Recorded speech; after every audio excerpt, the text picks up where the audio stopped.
Hello, a warm welcome to you. Thank you so much for joining me this evening.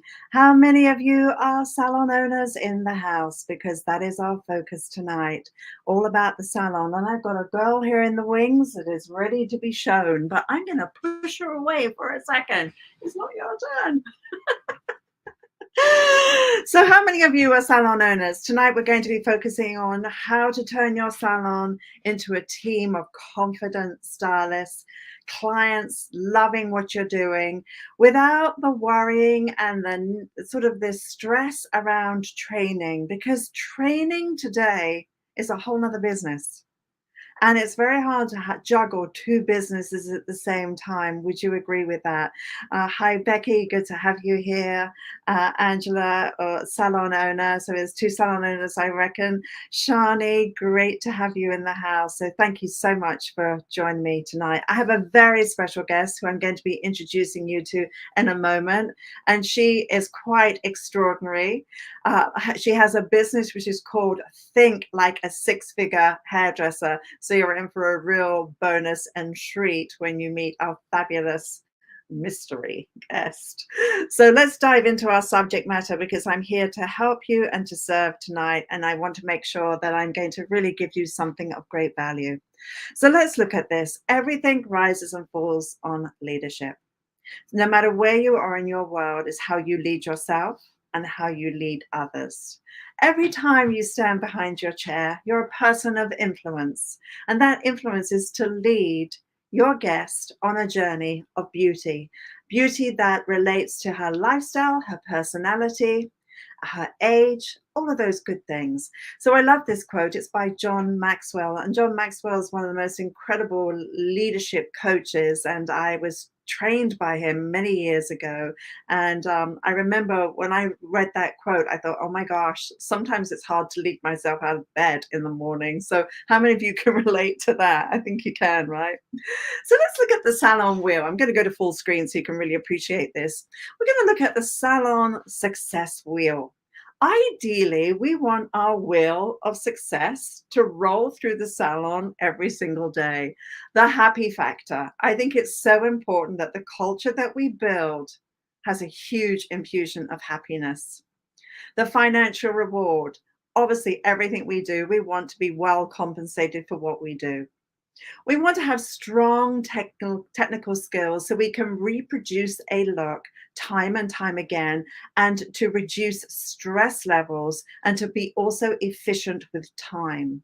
Creativity. We're all artists, we're all creative, and we want to be able to flex that muscle. Otherwise, if we don't flex that muscle, you get atrophy. We want healthy relationships within our workplace, because that's how we thrive and how we shine. But what happens if the wheel is broken? What happens if the finances aren't quite where you want it to be? What happens if the creativity is a little stifled? What happens if your technical skills are a little bit up and down? You can't quite guarantee the results. So you kind of go into the prayer and the hope mode, which is never a strategy, is it? So what happens with that bumpy wheel? Our joy is affected. Our confidence is affected. Our motivation, our inspiration. It's hard to be inspired when you are round shouldered and down and tired and overwhelmed and exhausted. It is amazing to be creative and inspired when life is great and you're in the driving seat. So how many of you can relate to that? I think it's a great visual, don't you? So I'm going to pull it up onto a full screen so you can take a screen capture of it, because I think it's a really great one to have. So that's our bumpy wheel, which we certainly don't want to have within our workplace. So the next thing we're going to look at is the salon challenges today. But I have to confess, I don't think they've changed much in my experience in 40 years. How we manage them, how we deal with them may change a little, but they're still the same challenges. The first one, how to attract the best talent within the marketplace. So I'm going to tell you a story. When I was at Trevor Sorbie, and if you're not familiar with Trevor Sorbie, I rate him as one of the greatest hairdressers in the world. He pioneered many of the haircuts that we currently do. He has produced incredible talent within our industry, amazing artistic directors. So if you Google Trevor Sorbie, you'll understand, wow, what an amazing man he is. When we were at Trevor's salon, he used to put the most outrageous photographs of his work in the window. Now, Trevor won the British Hairdressing Awards. He was honored by the Queen of England. In fact, the Queen of England asked whether he would do her hair, and he declined. Can you believe saying to the Queen, no, sorry, too busy, can't do your hair? But he really couldn't because he was running his company. So he used to be on TV shows, and I'd walk down the street with him, and he would be on so many TV shows, everyone would recognize him. So he was really a celebrity, but that didn't happen overnight. He decided, I'm going to do work that inspires me, and I'm going to photograph it. And so he would put the most outrageous pictures in the window, which would literally stop people in their tracks and go, whoa. They were so beautiful. It was fine art. It wasn't silly hair. It wasn't trees on heads. It was beautiful. And he set a standard. And because of the attention he got through his photographic work, he started to attract hairdressers that wanted to do work like it. So through your Instagram today, when you really have discernment to only post the best of the best, say it's one amazing picture a week, and you really study how to take a great photograph, and you start to really elevate your brand and develop your signature look, you're going to start attracting a like-mindedness. You're going to start pulling those people in. And I'm going to tell you a quick story. One of the lovely young ladies who's training with me right now, she does beautiful work, has a beautiful Instagram page, just opened a new salon. It's a hybrid salon of commission, and she wants to rent out some chairs. So in one of her posts, she put affordable rental.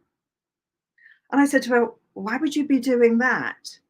Why would you be saying the word affordable? You want to elevate your brand. You want to make your brand expensive. You want to bring in hairdressers who want greatness. You want to bring in hairdressers who want to rise and have an incredible career. You don't want to have scarcity mindset. You need abundant mindset to attract that and get people excited about being with you.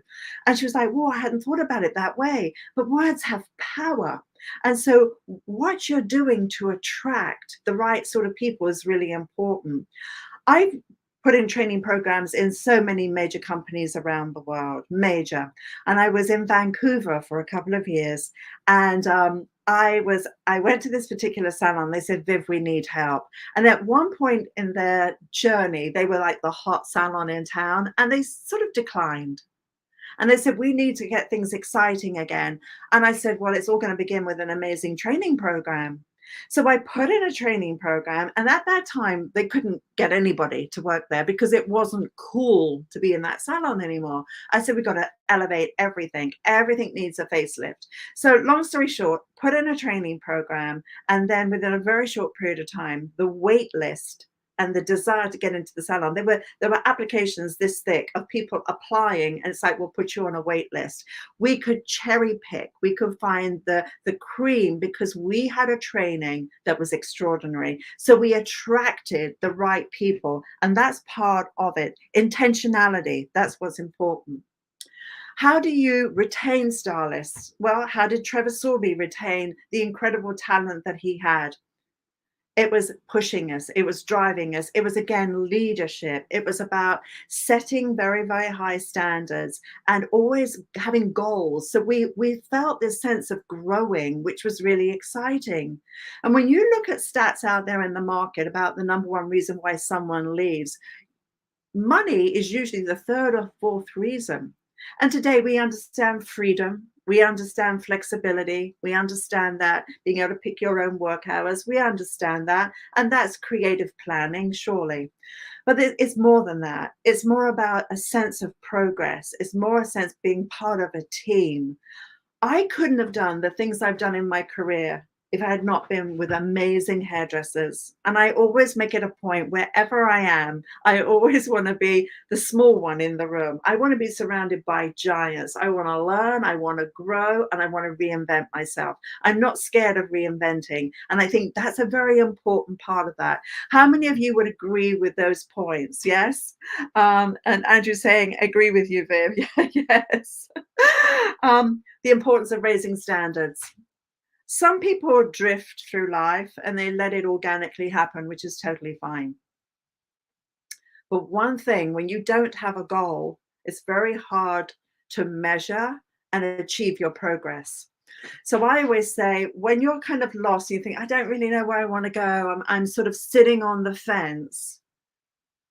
The one thing you can do is say, right, what am I going to do to raise my standards? What am I going to do to elevate? I'm going to show you a haircut that I did this morning in class, and I'm going to show you how to raise the standard on something that I did. And I'm going to take you on that journey in a little moment. And I think you're going to really enjoy that. So I want you to think about, what does raising your standards mean? Is it like upping the game in your consultation and saying, well, Viv, I've been a bit of an order taker and I now want to get like my game up in that area? What is it? Do I want to kind of get into a more creative color work? What does that mean? For each of us, it should mean something different. I love this quote. What you permit, you promote. So if you allow for average blow dries, average whatever, to walk out of the salon, if you allow for average posts on social media, if you allow an average consultation that you're listening to, if you allow somebody showing up not looking great, you're promoting it. Raising standards is raising standards, and it always has to come from the leader first. Always, always. It can't be do as I say, it's got to be do as I do.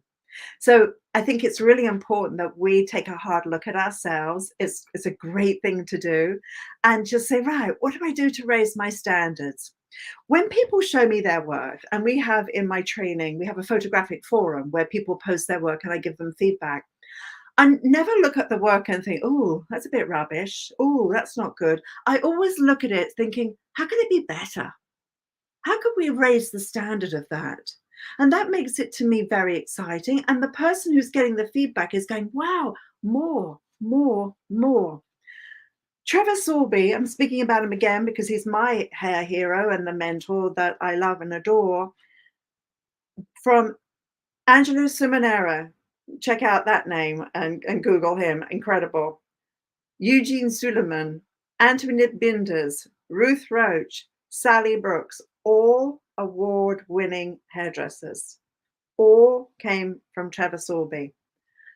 They shoot with Vogue, they do major designers, they do everything at the highest level. How was it that Trevor could do that? He taught us how to think. He taught us how to see beauty. He taught us how to be creative. He taught us how to design. He challenged our thought process. And he had high standards. So this to me is critically important in part of the culture. How to develop a culture where people thrive and grow. It's got to be fun. I remember when I was at Sassoon's going through model night, I dreaded it, to be perfectly honest, because number one, I was useless. I mean, really useless. In fact, this haircut that I'm going to be going over with you in a moment, this haircut here, this was the reason I almost quit hairdressing. It's very humbling. She'll be coming back in a moment, I promise you. But it was so intimidating. And the training, even though they had high standards, some of the stylists were fantastic stylists, but they were useless teachers. And they would say, I don't know how, I just do it that way. But why? Well, I don't know, I just do. Well, when you're in the salon, you get into your groove. you're pleasing your guest. You may do a little education and educating the client how to blow dry her hair or whatever, but you're not a trainer, a coach, and a teacher. That's a very different set of skills. So sometimes the best stylists in the salon don't always make the best teachers. And I used to have stylists coming up to me saying, "That's bloody horrible. What are you doing with that?" And I go, "I don't know. I lost control." "Well, fix it." "Well, I would fix it if I knew how, but I don't know how to fix it." "Oh, well, it's longer on one side than the other." "I know it is, but I don't know how to fix it." And I would go home on the train crying. I'd be like, "Mum, I am so useless. I hate model nights. I don't want to stay."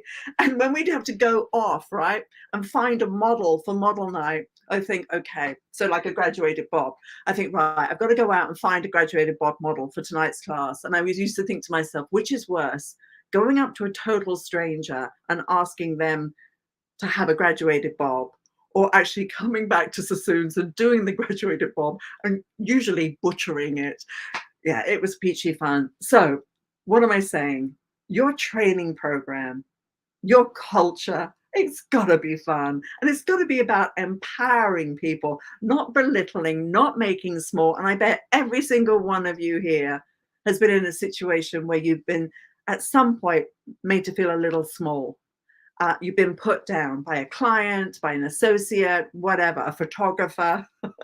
So it's never healthy. And a healthy culture is about everyone being loving, compassionate, and caring. So are you attracting the business you want? I do believe that it all starts with the training, having people who are hungry to learn, lifelong learners, and they have an amazing ability to follow direction. So when I used to hire pretty. And my record for keeping somebody was actually about 3 hours. And it was an administrative person, and she was really pretty. She looked the part. I thought she's totally cool. I said, "Well, could you make a phone call? Da da da da da." She said, "Oh no, I don't do phone calls." I said, "We've got to call the person." "Oh no, I just text." "What do you mean you just text?" "Well, I'll just text them." I said, "No, you've got to talk to the client." "Oh no, I'm scared of the phone." "But you're an administrator. Why are you scared of the phone?" So I hired pretty and it got me into trouble. So now I know that I hire for how loving and kind and how beautiful the person is in their heart. I now hire for teachability. I hire people who are passionate to learn. And if they're not that attractive, I make them attractive, right? I put a great haircut on them. I'll even take them shopping and I get that part sorted out. So I think it's all about building what your brand is, right? The next thing we're going to be talking about tonight is the mindset of serving versus selling. Even from a leadership point of view with your staff, you must serve before you sell an idea. You must always give, always give before you ever sell. So we're going to be talking about that tonight.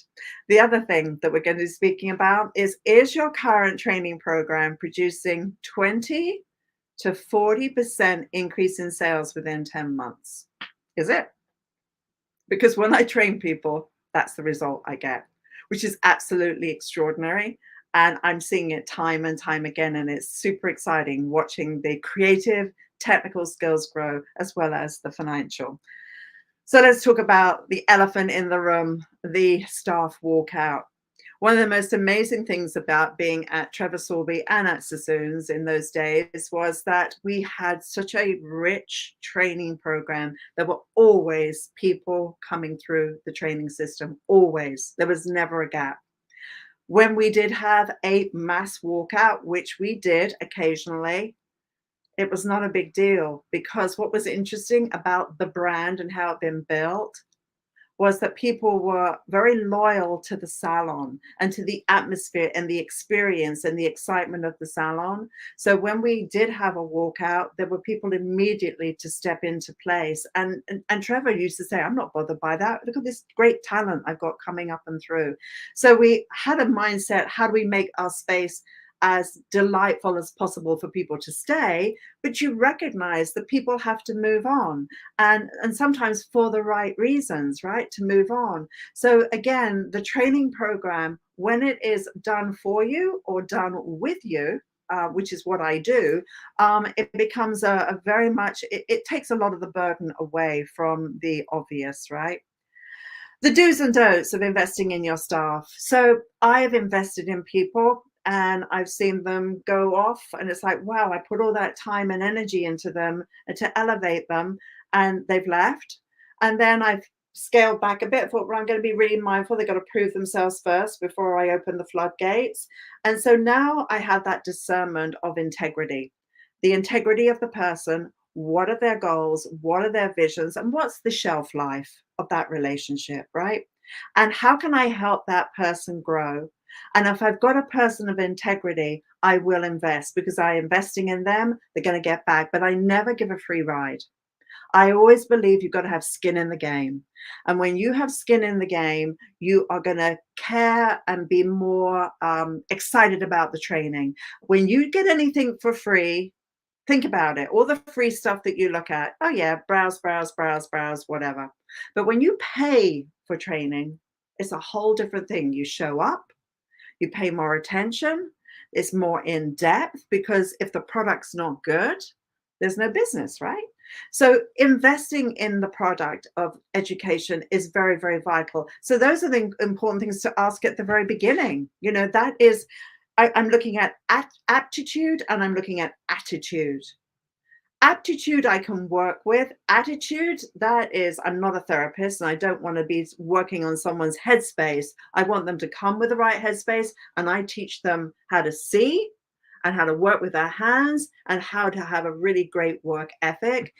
That I want them to come with, right? That's a very important part of that. So if any of this sounds familiar to you, does it sound familiar? Do you relate to this, right?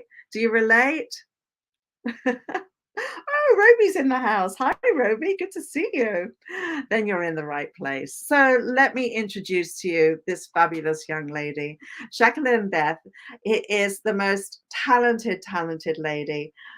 She has a business which is called Think Like a Six-Figure Hairdresser. She is also a stylist in a beautiful salon. She is also an educator and represents, I have the product here, us. You can see it, us. So she also represents the product. And Jacqueline is an absolute sweetheart. She has taken one of my programs online and the virtual programs that I do, which is my mastery program. She was here with me for 2 days doing a 2-day workshop, and just beautiful, beautiful work. And you're going to see someone who is incredibly magical. So I just want to introduce you to our gorgeous Jacqueline. Hi.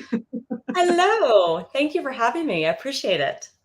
Well, it's great to have you here. And your online business is fabulous. I love that you say think like a six-figure hairdresser. Absolutely. Absolutely. I think early on in my career, I didn't realize the things I didn't have the verbiage to articulate what I was doing. And luckily I had some very strong mentors all along my career. Um, and what it comes down to is mindset gets you everywhere. Including your skill set. So if your mindset isn't going the right direction, your skill set will not follow suit. So that's kind of like the Cliff Note version of why I started to think like a six-figure hairstylist. Yes, and you are highly successful behind your chair. How many of those points that I mentioned in my opening do you relate to and do you see as a challenge within the salon? Oh my gosh, everything you said was so spot on, and I don't even own a salon. I I was just like I'm over here going, yeah, yeah. So absolutely everything that you said, and I think the one of the very last things before myself coming on was like when you pay for something, when you have skin in the game, it's like when you pay something for something, you pay attention. So that's a huge thing. Just because are the bleeding heart nurturers and most hairstylists were like, we just want to give, which is great. But when you're giving you're building your culture, you don't want to just give everything away for free. You want somebody to value what it is that they are receiving. Yes, and I mentioned earlier that this was my nemesis, this little haircut here, which I'm going to be going through in a moment with you. And you know, the fact that it was that, it made me want to work even harder. Now, some people, myself, when I've had failure, I've taken it and I've fought harder for it, and I've Mhm. been more determined because that drive to get out of failure, it's like failing forward. Yes, It drives me and I want more. I had to absolutely. catch myself though. This is what's interesting. I realized, am I attracting failure so that I have the motivation to get out of it? I like Woo! I like that. I like to use the word learning instead of failure because you either learn how to not do something or you learn how to do something. So failing forward, learning, it's all, I like It's that. all good, isn't it? So I love this slide, Jacqueline. People do what people see. And I love that they are mirroring each other's behavior, which is really adorable. And Yes. again, when we're looking at culture and raising your standards and who Mhm. you hang out with, the influences around you can be subconsciously rubbing away, and you may not even be aware that it is actually starting to bring you down. And I'm going to show you this image here. I'll go to full screen for a moment. You can see that. And I'd love to know in the chat, what is wrong with this picture? We're on a photo shoot. We have 9 looks to do. We have one model. We're in the Vanderbilt mansion here in New York, and we are like trotting away. And this model, this client, has an attitude. And my assistant, Rosemary, and myself are going through a moment. Can any of you see what is wrong with this picture? I'd love to get some comments there, and just see what you think, because there's something really interesting going on. Subconsciously, we are mirroring each other's behavior. Now, I promise you, I did not think about, oh, let me just bite my lip and let's see if Rosemary copies me and bites her lip. We are both in stress. She's feeling my stress. I am biting my lip so that I don't punch the model on the head. Ooh, bad model, bad model. Completely understand. And so I knew it was going to be a very long day. And the interesting thing is, we mirrored each other's energy. So just think about when you permit and promote something that's below the standard of what you really feel good, it takes a little something out of your heart. There's a little bit of a disappointment as you see that guest walking through the door, and there's a little something where you just feel a little tear, and it starts to compound, and then you start to desensitize, and then you become callous, and then you just close the doors, and all of a sudden that behavior now is rubbing off on you, and you've gone to that level. So is it harder to raise your standards? Of course it is, but it's so much more exciting because that's where the progress is. So when we're looking at your team as an asset or a liability, you always want to look at, where are they an asset? And I want you to think today, where is it that you thrive and shine? What hair service do you do where you just feel incredible? Think about that for a moment. And where do you feel, oh, gosh, really? She's my 3 o'clock? You kidding me? When you have that feeling. So, Jacqueline, where do you feel that you really rise and shine, and you feel that is your strongest asset? F Behind the chair, I mean, I love all of it, but, I think my strong suit is haircutting, and so I really love getting into the fine detail of everything and just enjoy it, right? It's like a puzzle piece. The client's a puzzle, and so you're trying to put all the pieces together to make it balanced and look beautiful, so Mhm. Sometimes I feel like when you've got a guest sitting in the chair and you feel a little lost as to what to do, it's like going into the cupboard and you're thinking, I know I got it here somewhere, and you're going through the Yes. cupboard. No, that's not it. That's not it. Oh, just found this. Okay, maybe that. And, no, that's not it. And you look up and go, oh no, let's have another rummage. And you're rummaging in the cupboard trying to find what it is you're looking for. And it's the cupboard of your brain. It's the Yep. cupboard of your mind. And it's all cluttered up here. And you're trying to figure out how to do what you're meant to do. So what I do know about a great training is the results. What are the results of a great training? And this to me is where we should be focusing, the 3 laws of compensation. So when I'm looking at anything I do, my number one thing is, how do I raise the level of everyone around me, their skill? And I am the naughty one. I will send people podcasts. I send them links to ebooks. I send people stuff. I go, oh my gosh, I know they'll love it. And off I go. I start sending things to people, right, with hearts, thinking you'll love this, right? And they're like, oh, Vivian, here she goes again. But skill. Just how do we elevate in love? How do we elevate our skill? Our training must do that. The next thing is demand.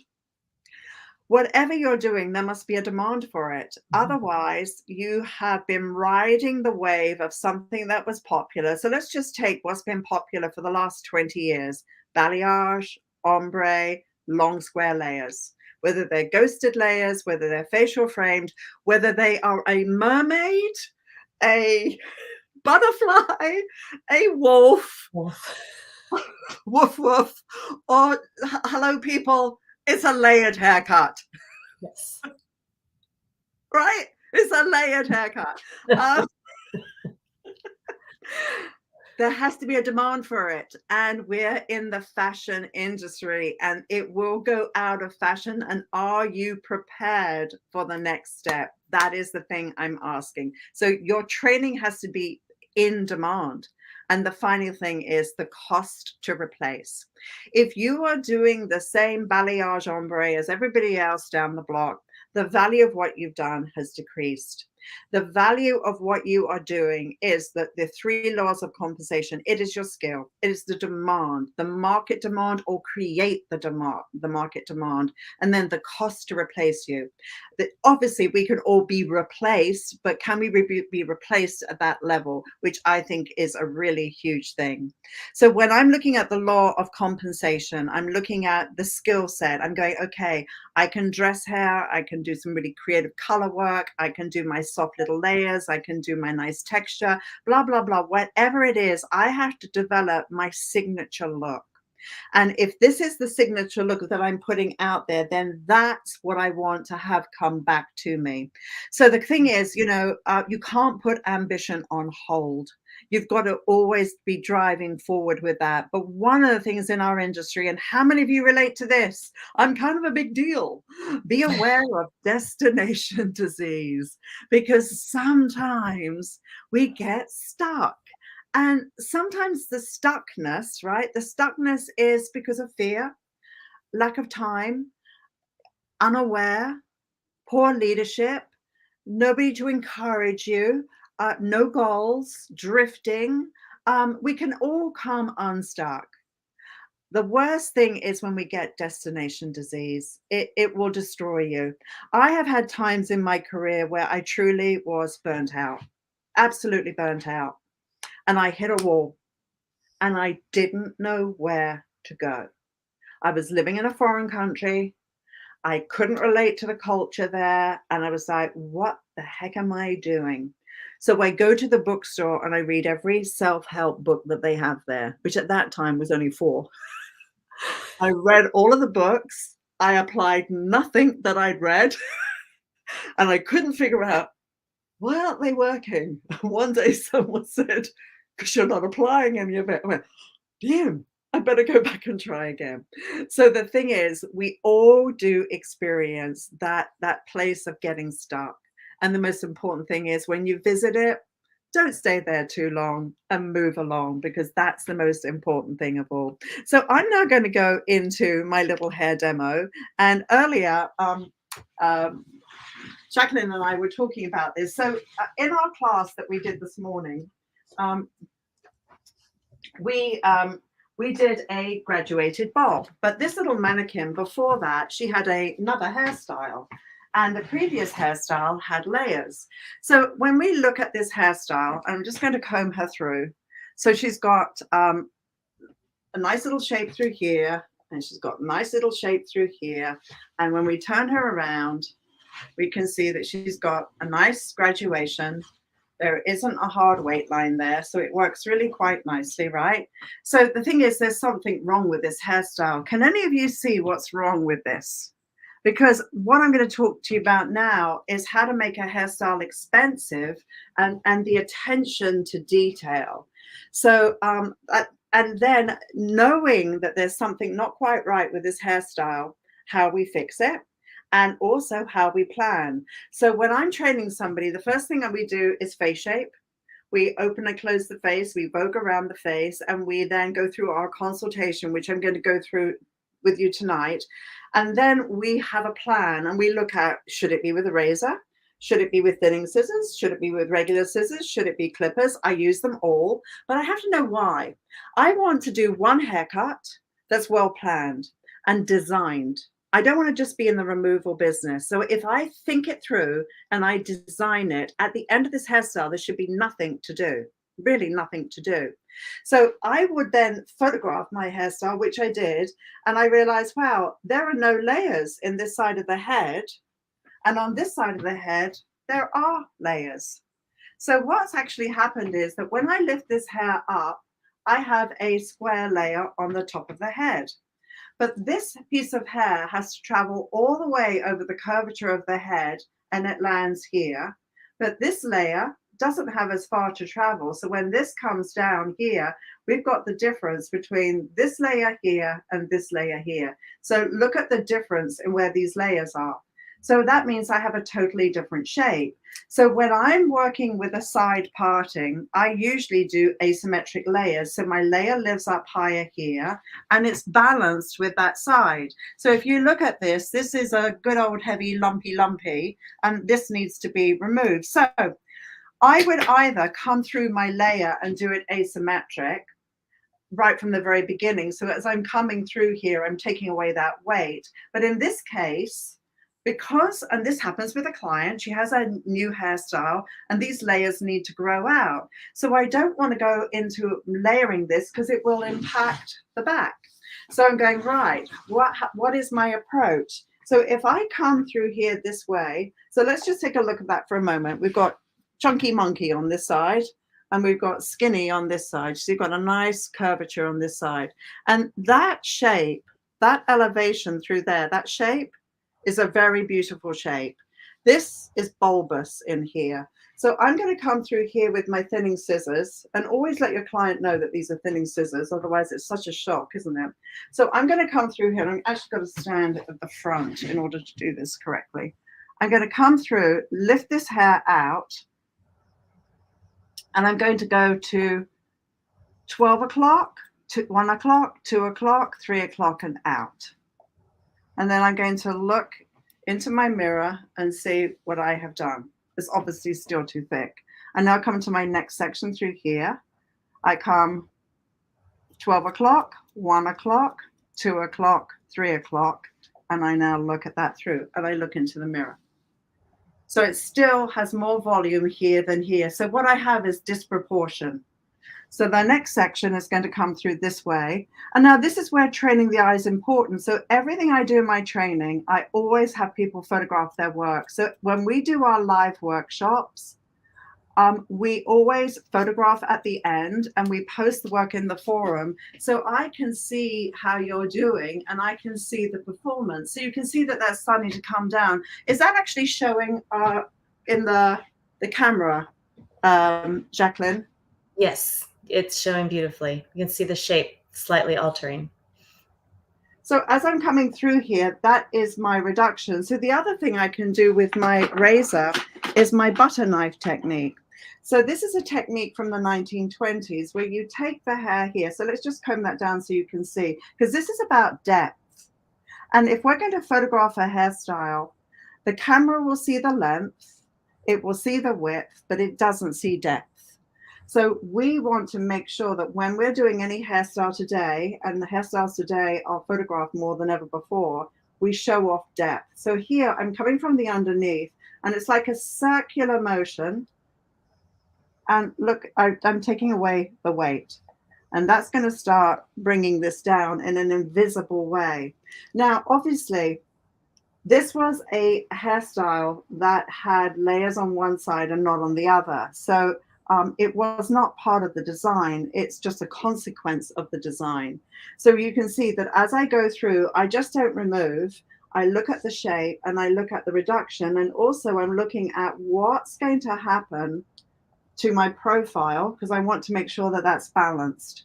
I also know that it's much more youthful to sit the shape in smaller here and have the volume there. So you can see now that that's starting to come down.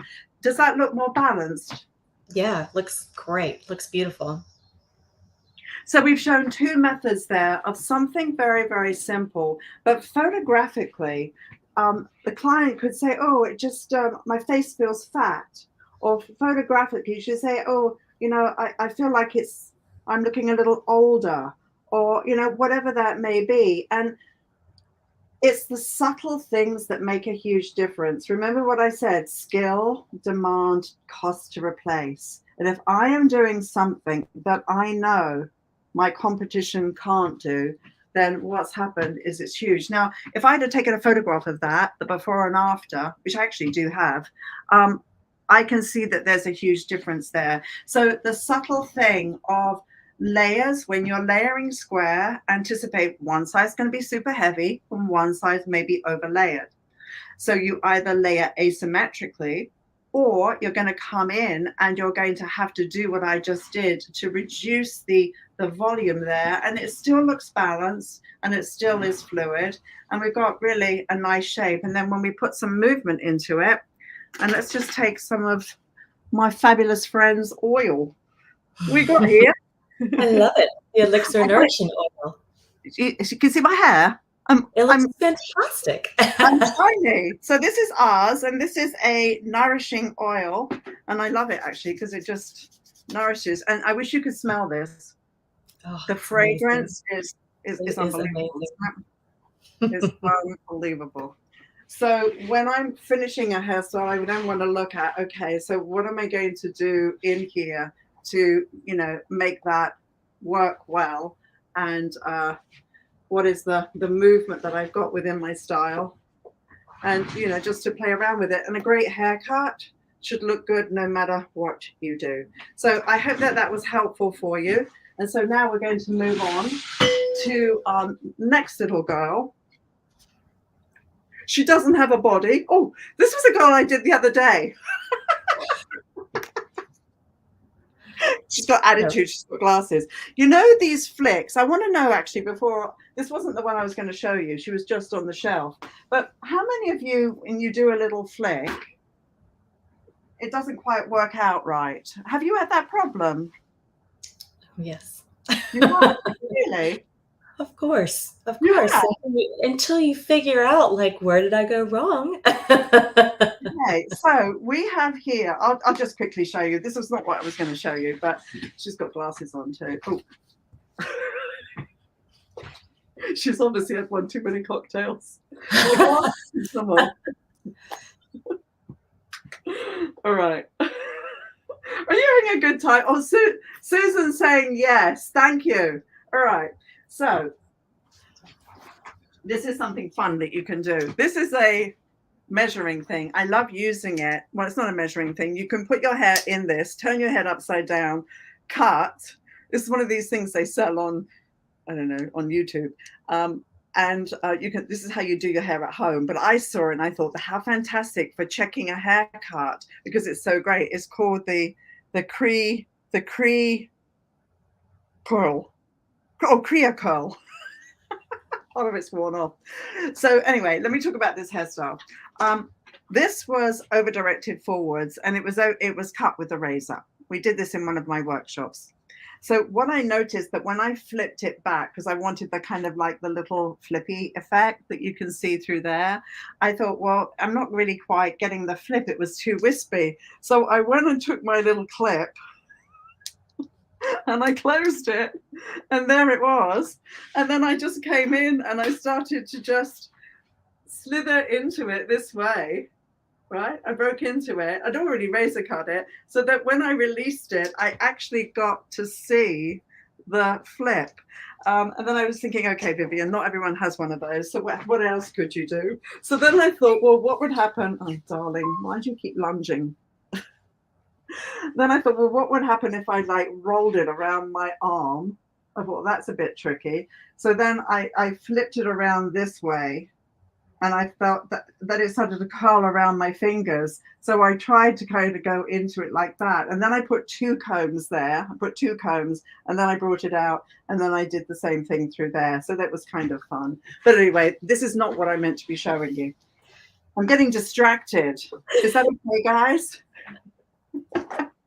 Let's bring the next girl here. So let's talk about when we're doing the curtain fringe and the facial framing and so on and so forth. You know, it's great, but is it right for every single person? And the answer is no, it's not right for every single person, because you close down the face. And we're going to be talking about face shapes in a moment. And my training goes way, way, way beyond just teaching a haircut. I mean, it really is about the facial frame.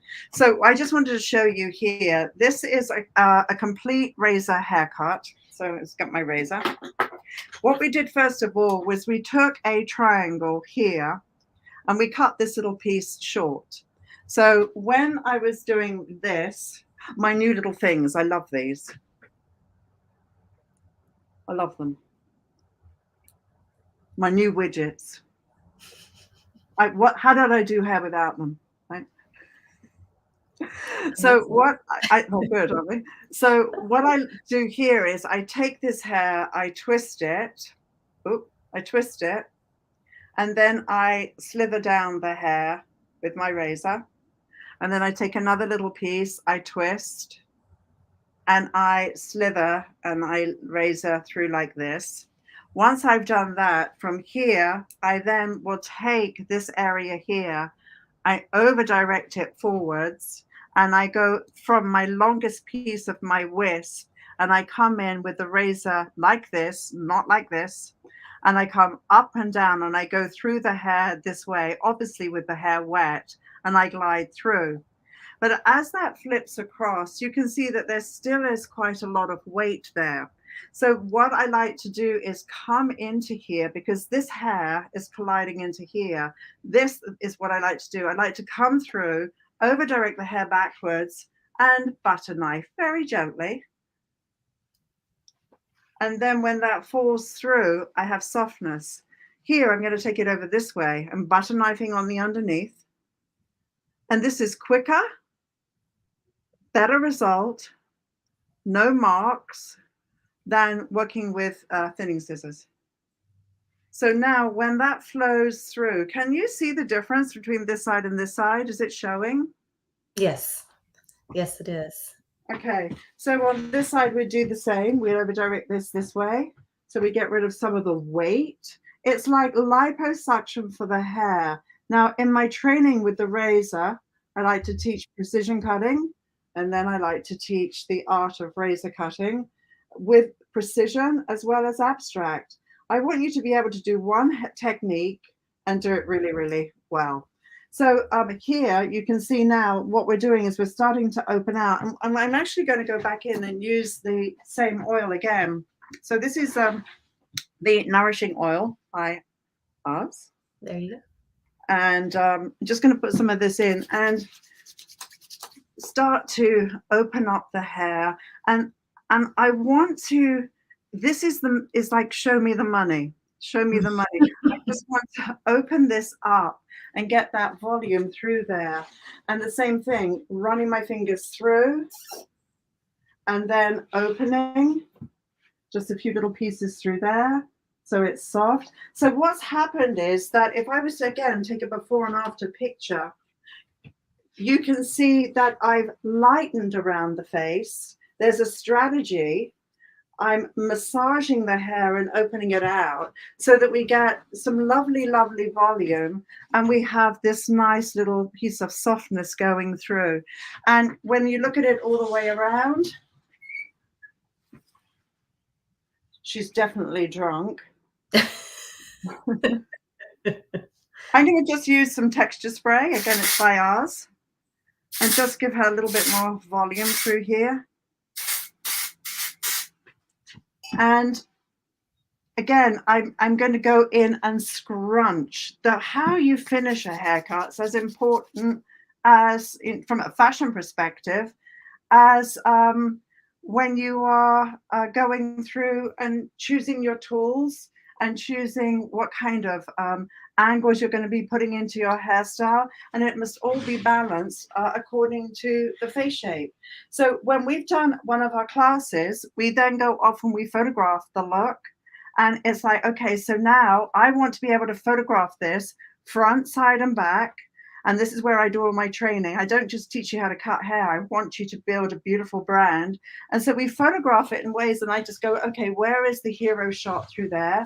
And I want to be able to show a client front, side, and back, so that on my reels or in my carousel, I can show the client what a weighted outline shape is, so on and so forth. And I find that to be very, very helpful. Was that helpful? Absolutely. I love the attention to detail, and there's just the intentionality. It's like it's going to a designer and having something designed for you in your body. It's the same with the hair. It's like taking all those little bits and pieces and making something amazing. Yes, absolutely. So we're going to go into face shapes in a moment. So what I'd like to also mention to you is that you can book a call with us to design your personalized success path. The coaching session is to find out about you, your life, your goals. We then move into the next phase, which you establish new goals for you. And we look at what does success mean for you. So if you're interested in that, we will be giving you the link so that you can actually go and you can book your call with us. So why listen to me? I've been around a long time, and my world in doing hair has been a wonderful journey. I love everything from the avant-garde through to just beautiful shots. I spend a lot of time in studios shooting my work and working for clients. And I like to take what I've learned in the studio and help people with building their brand, building their signature look, how to really develop captivating images. And whether it be with the scissors that we're creating the look, whether it be with doing dress work, every single part of this to me is very, very, very important. So it's about design, it's about fashion, it's about beauty. And I love, as I mentioned before, to go from the edgy through into something a little bit more commercial when it's appropriate. And I'd love to explore with different textures. And so some clients can take edgy, some clients can take classic. The more diverse, the more exciting it is. So who do I attract? I attract hairdressers that want to learn. Who do I attract? I attract people that want to really master their craft and take their work to the highest level. I don't attract people who are just going, what's the time, Viv? My training is broken down into roadmaps.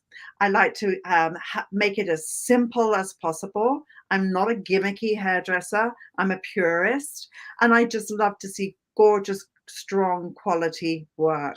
And that's what makes what I do a whole lot of fun. And I've worked with some amazing people. And these are two wonderful hairdressers that I've worked with in their former earlier years of their career, Ruth Roach and Stephen Moody, who are two of the many. So what makes my training very different to other trainings that are out there, and Jacqueline can speak to this too, is that we have watched the videos, join a live class, get feedback on your work. And that's the strategy that's been pretty amazing. How was it for you, Jacqueline? Oh, it was amazing. I think no matter what level you are, because I've been doing hair for, gosh, really close to 30 years. And I've been quite successful over, the last half of my career, or the last 20 years, I should say.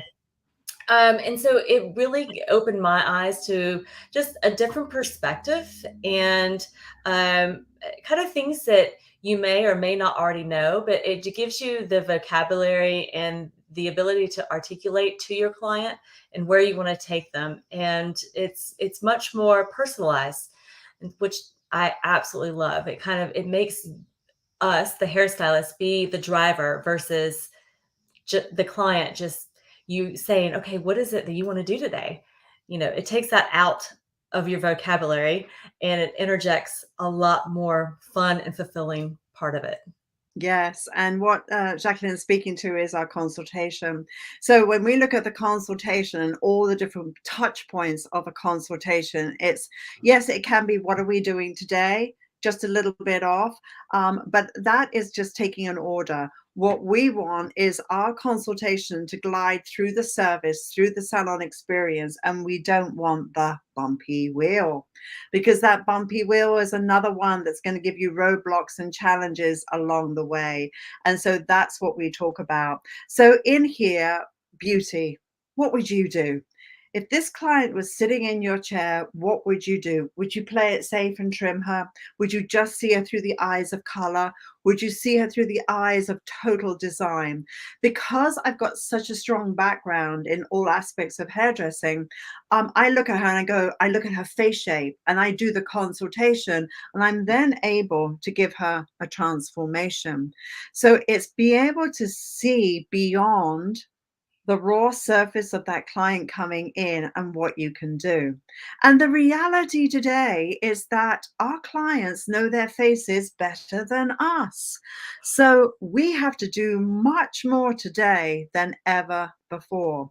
So some of you may have seen this, but I'd love to know, which is your favorite image? Just put in the chat, which one do you think is the most gorgeous? And we'll go to full screen. So just put in the chat, which of these 3 images do you think is the most attractive?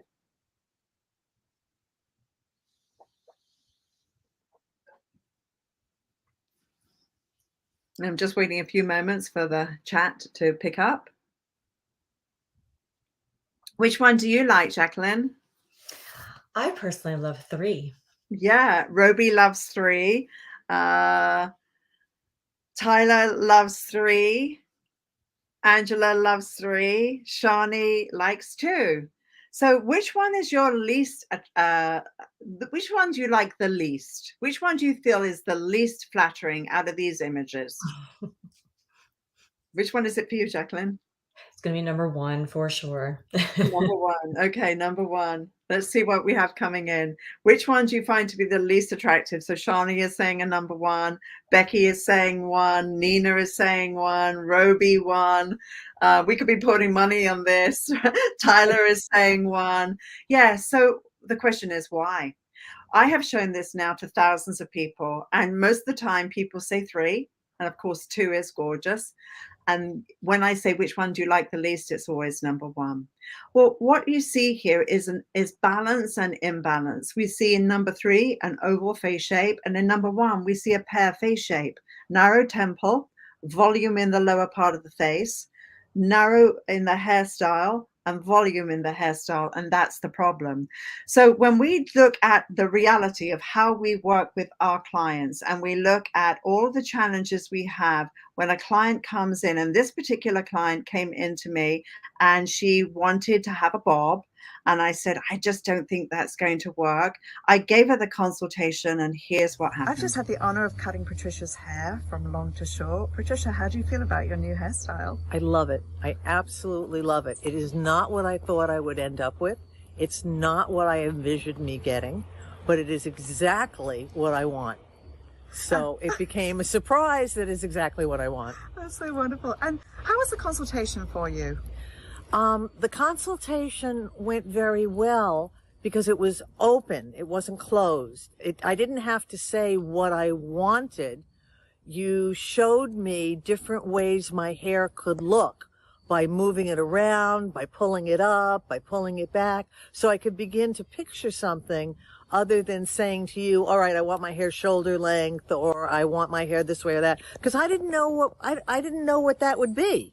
It wasn't until you started moving my hair around that I could picture what my hair could look like. And that's how we kind of did it together, and came up with an answer. Well, I think you look stunning, and thank you for the honor of doing your hair. Oh, thank you. It's just been so much fun, and I love it. So when you look at the transformation, the intimidation of a very strong personality with this lady, and the the opportunity to give her a trim and she would still have had the fullness around the neck, versus being brave and cutting off 14 inches off of her hair. The first section was at the ear, which for some people would be quite terrifying, but I just knew that I could make her look younger and more transformed. So that can be a brand, that can be a signature, that can be a statement that your salon is known for compassionate, caring, loving transformations. So whether it be, in a situation like this, these strong images that we're seeing, this is exactly the same technical haircut, but it's cut at different lengths with the razor and styled differently. So now when we look at how I go through things, I have my 3 wheels of fashion, and those are the most important things that are part of my consultation. I then dive into face shape, and then the last thing I do is I dive into technique.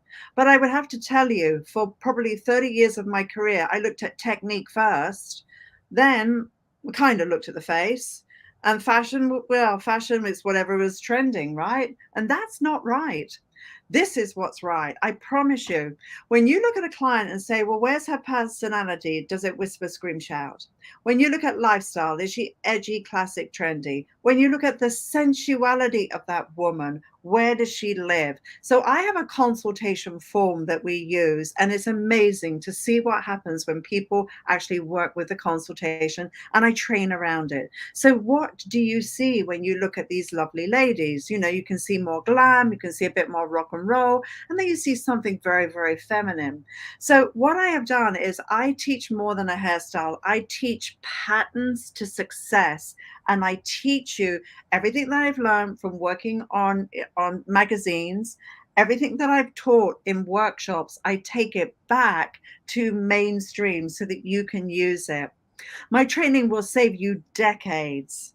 Experienced stylists who are now, after 30 years, making a 6-figure income. The saddest thing about that, and it breaks my heart, if only I could have met those people several decades ago, they would be financially so much more ahead.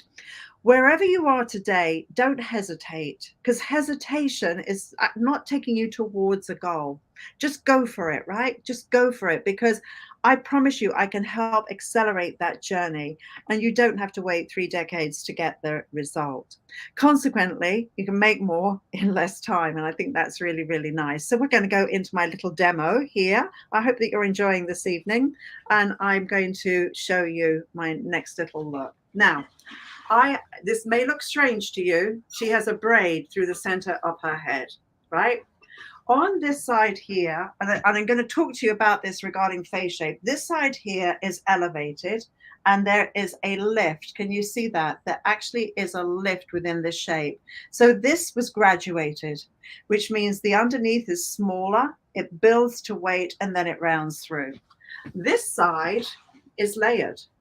So layers fall down, layers collapse unless you prop it up with a perm, curl, product, etc., etc. This side was the scissors, and this side is the razor. So I'm going to just dampen the hair down and just make a subtle change just to show you something. And I'm going to talk to you about this in importance of face shape. So as we go through here, I'm going to work with my razor. I'm going to over direct the hair forwards. Let me just make sure you can see that good. I'm going to over direct the hair forwards. Now I've got this little itty bitty fringe here, which is not doing much. So I'm going to take this hair here and do the twisting method. So I'm going to twist it around, and I'm going to razor down and through. And I immediately look at the softness that I've achieved. I'm going to now take this little piece here. I'm going to twist, and I'm going to razor that through, up and down. The blade is flat, my thumb is bent, and I have, again, some nice softness through there. Now I'm going to come into my etching. So as I come through here, I'm going to over direct the hair forwards, and on the top, I'm going to take, I'm sure you can see, long, sweep strokes. Can you see that okay? So over directing it forwards, on top, long up and down sweeping strokes. So what I'm doing is I'm trying to open the face. I've got a few little soft pieces there. And what I want to show you is what this does to the face shape. Just because a client wants a wolf haircut or layers or a curtain fringe doesn't mean she should actually wear it. So I have opened the face up through here. You can see all of that softness, right? I've got that nice little softness there. Does that show? Yes. Well, it does? Yes, it does.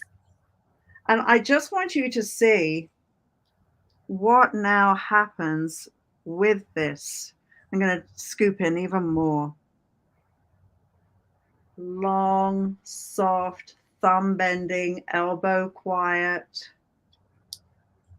We do weeks of training with the blade and the razor before we ever do a hairstyle, because I have a lot of people that are either terrified of the razor, had bad experience or bad habits, or never used.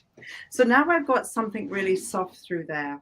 So you can see this is collapsing down and this is elevating. This is lifting the cheekbone. This is flattening. So if a client is jowly, I haven't helped her. If she has a heavy jawline or she's full through here, a pear face shape, for example, I'm now elevating her up. But if I've got a face where I need to close it down, clearly this side will work. But then the next thing I need to do is just going to put in again some Oz oil. Let's lubricate the baby. I'm just going to put in some shine in through here and notice how, again, I play with the hair and get that movement happening.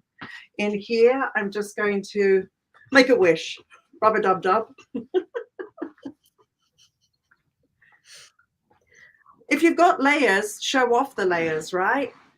You don't want to flatten layers. They're there to be shown off. So I always like to release them so you can see. And also the other thing is, I challenge you tomorrow, don't do this, do this. Work into your mirror. So I'm going to step away so I can see my shape. And I'm going to slowly turn her around to see the shape, see the shape, see the shape. Don't know what that bit is. Push it down. Elevate a little tiny bit through here. So what I'm trying to do is I'm trying to give a little bit more of a lift in here and just open up the face. So this is important. This is a graduated haircut. This is a layered haircut. You have to learn your horizontal lines, your vertical lines, your diagonal lines. I'm just going to put some hairspray in. This is really good. Obey. Yeah. And obviously what I've done here is I've opened up the shape. So we started off with a flat head. I love when a shape sits in. Obviously it looks strange from left to right because it's totally different hairstyle. But I just want to show you how layers move down, how graduation lifts up, which then begs to question, when you're designing, what is your why? So you can see that that softness through there is really very, very pretty, isn't it? I mean, she's got a little bit more of a rock and roll vibe. She's very, very soft. And ironically, the length is the same. And the back, obviously I've got a difference in the front. It's not about inches. It's about the shape. And when people say to me, oh, Viv, I'm scared to cut the hair short, then what you're saying is you're scared to make a shape. And the creativity and the fun that you can have coloring this, you know, and how you can be so playful. And, you know, do you want to tuck behind the ear? How is that playing out? Does that look good, etc., etc.? So that you're always designing into your mirror. So I just wanted to show you the difference between layers moving down, what it does to the face, and how the elevation happens, because that's a very important part of what we're going to do just to finish up today with talking about face shape. Is that helpful, Jacqueline? Oh, absolutely. I think it's so cool to watch a shape transform a face shape. So I just want to remind you again that if you want to book a call to have your design your personalized success path, you can book a call today for a coaching session to establish new goals, and we can help you and your team on the way. So I've been speaking about some of the most common complaints that salon owners have. Let's just go back over them again, because this has not changed over the years. High-end salons average 30 to 40% new guest retention. That's very alarming. Referrals are also low. How to communicate in a natural serving manner, weak consultation skills, inconsistent delivery on a promise, stylist menu in design is a limited repertoire, stylists selling what they are comfortable with rather than what the client wants, and the final piece of this equation, high burnout, staff bored, doing the same old thing, lack of motivation. So my goal is to always help you go through this transition and get out on the other side, and begins with the consultation. So when we're looking at the consultation, and we're looking, number one, at the face shape, you've got to know face shape. So I just demonstrated to you collapsing down versus lifting up.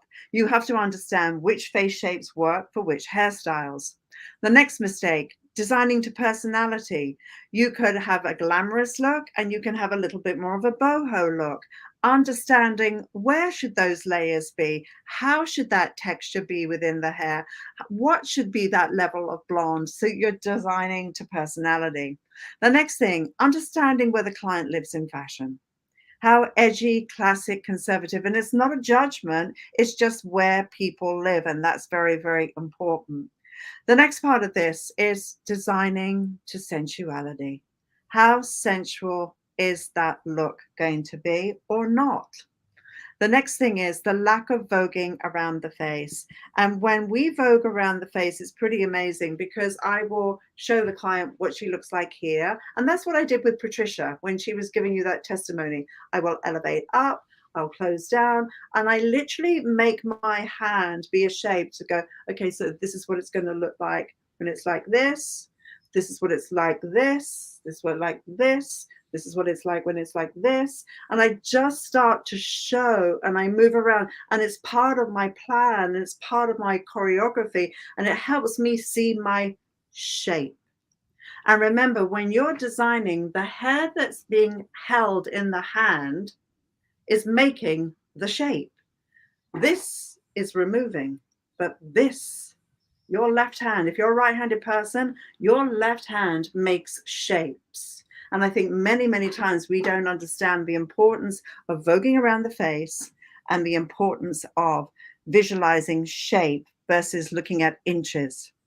How to verbalize your visions. This lady was a tricky one. And when I gave her the consultation, I knew what my answer was, to try and make her softer, more glamorous, more feminine, because I felt how she was wearing her hair was very, very harsh.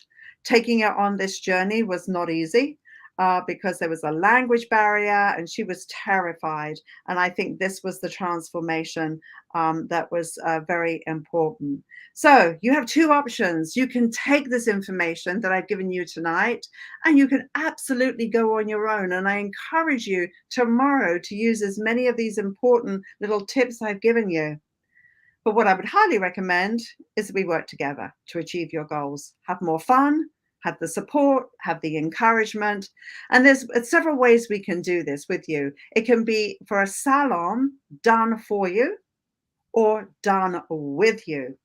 And in order for me to help you, I absolutely would need to have the consultation with you, with my team, to find out what your salon's culture is, what your goals are.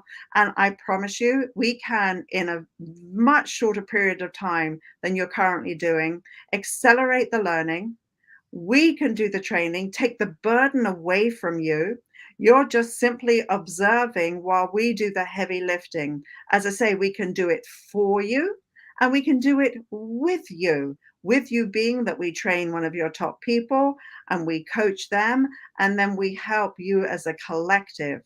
And as everything we have over 2,000 videos on my website. I've been now in business for over 20 years with this online platform. So we do know what we're talking about, and we have a massive library to help you.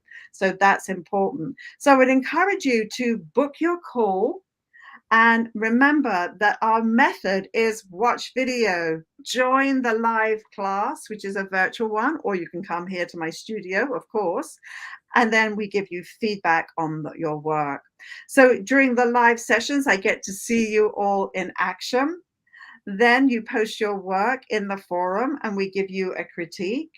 You have the huge library.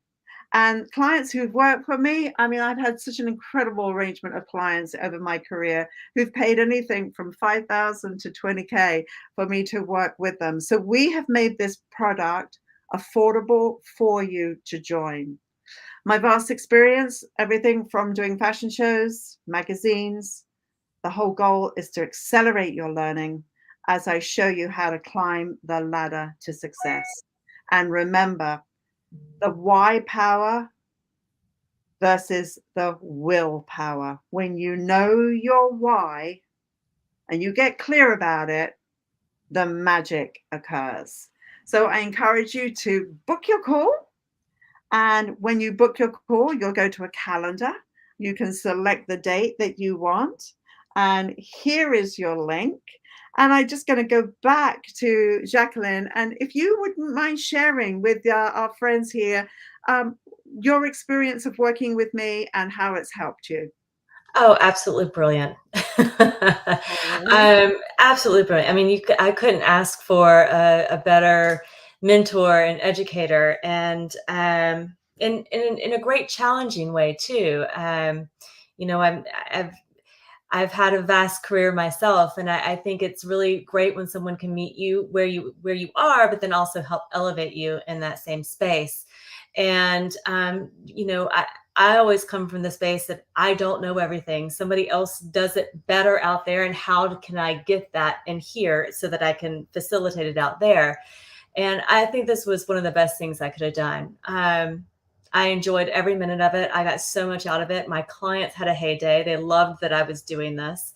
And it really kind of opened up more for my client and better understanding them so that I could deliver what it is that needed to happen versus what they were just telling me they thought they wanted. Yeah. So it was brilliant. And there's something when we become a puppet and we lose a little of our power. And then when we take back our power and we get that confidence and we have the skill and we have the knowledge, it's amazing. So Jacqueline worked with me for a year through the virtual. And then a few weeks ago, she came here to my studio and we did a live experience. And so our next one's actually in September. We had somebody move from one of the programs into a photographic program we're doing. So that released a spot. So if there's anyone tonight that wants to jump in on that one place left, what would you say to them, Jacqueline? Absolutely. You just hurry up and call now, email now. It's fantastic. It's nothing it will ever beat in person, and it's brilliant. So absolutely, if you have that opportunity, take it for sure. Well, thank you. And guys, do check out Jacqueline's website, How to Think Like a Six-Figure Hairdresser. She's behind her chair doing large numbers. You can see she's got compassion, she's got grace, she's a beautiful, beautiful young lady. And she, I wouldn't steer you wrong in guiding you her way. So we're here to serve and to help you. And I just want to say thank you for being with me this evening. I hope that you enjoyed it. And guys, thank you so much for being here. I appreciate you giving up your evening. I hope that you found this valuable, and it's lovely to see some familiar names there. So thank you so much. Spread the word about what we're doing. You will have access to the replay. So please do share this with your friends and let me help you get the magic back into your life and take it to that next level. Thank you so much, and have a beautiful evening. And thank you again, Jacqueline. Oh, thank you. Appreciate it. Bye-bye.